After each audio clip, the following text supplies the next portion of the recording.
talked about unstructured living in retirement, and moving from a structured lifestyle to unstructured may be challenging. How would you advise members who are about to retire to prepare psychologically about that unstructured lifestyle?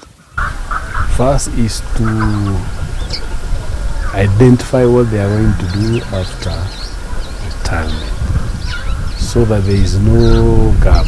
So if you may have slight changes, so that you are waking up early, you may have some delay in waking up, but at least have something to do which will keep you busy.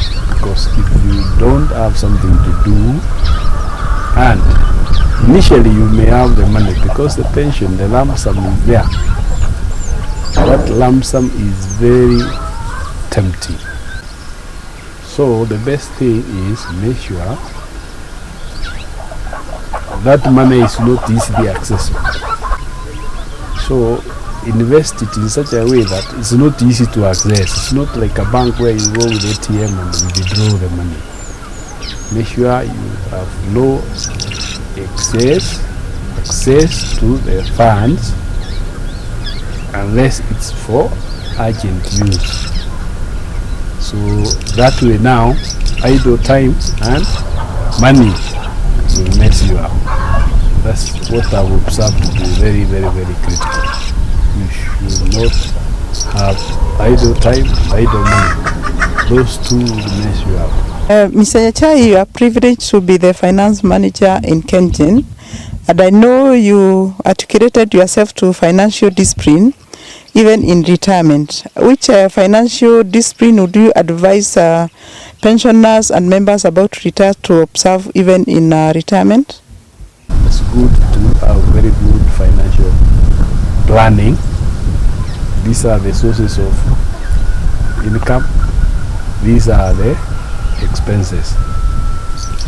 And one thing for a retiree, they should never be paying someone rent, because that will be a very, very, very serious thing. Because if you are paying someone rent, you know that's a constant expenditure every month. Right? So if you are committing your pension to paying rent, that would be a very serious omission. Because at some stage you will be stuck, and then what do you do? I've had one case where someone now, when it reaches a stage where you can't pay the rent, then you go to the reserve.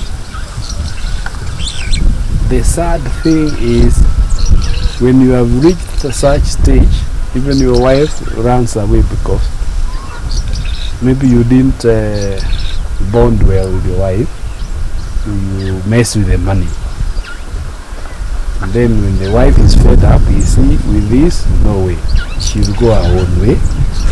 So you can imagine an old man now, if you go to the rural area, maybe you used to have a small hut, but the issue is who gives you food, right?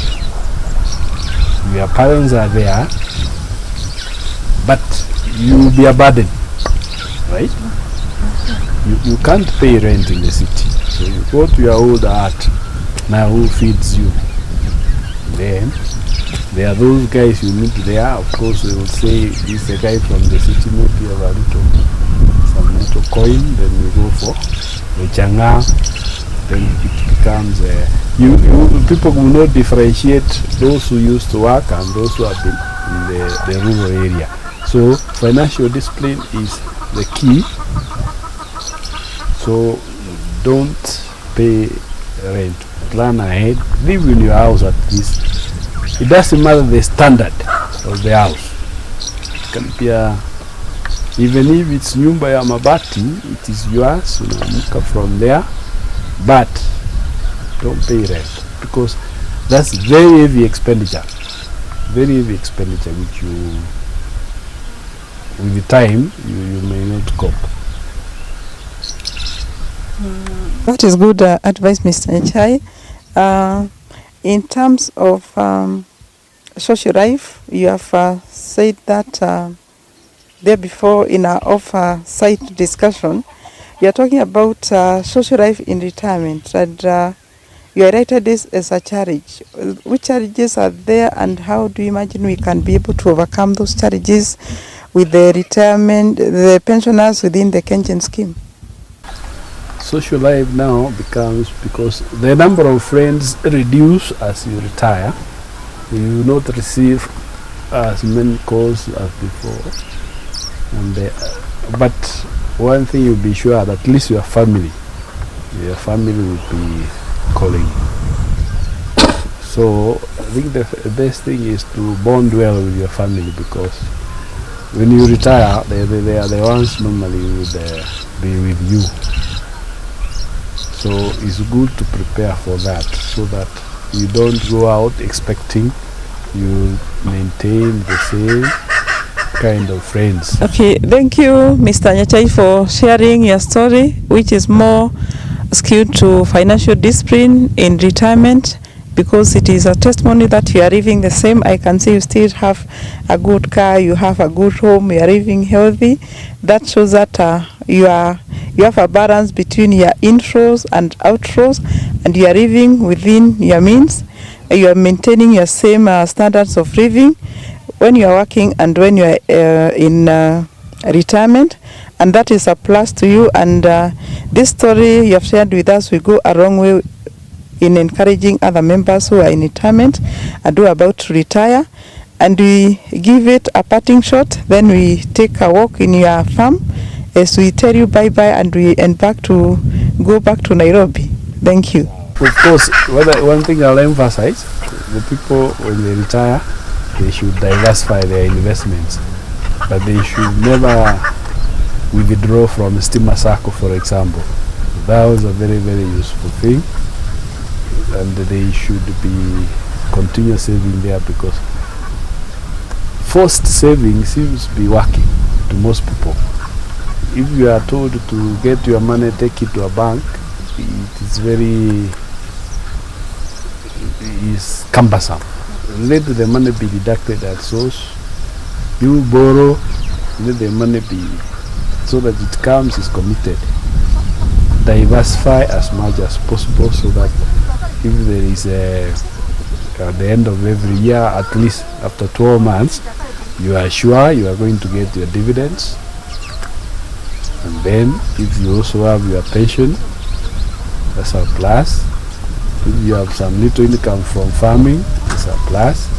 If you can sell property, that's a plus.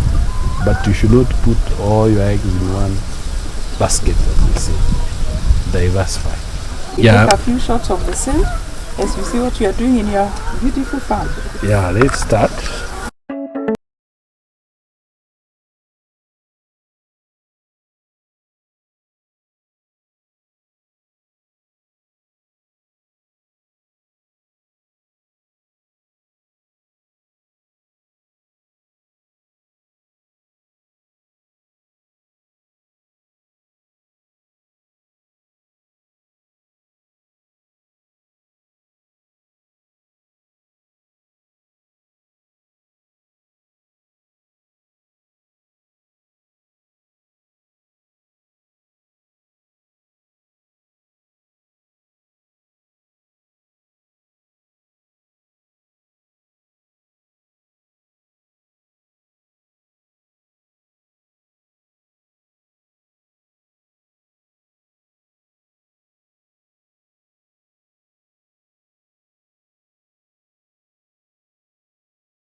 This is a gift from the scheme, and thank you for accepting the scheme to use your story as an encouragement to other members.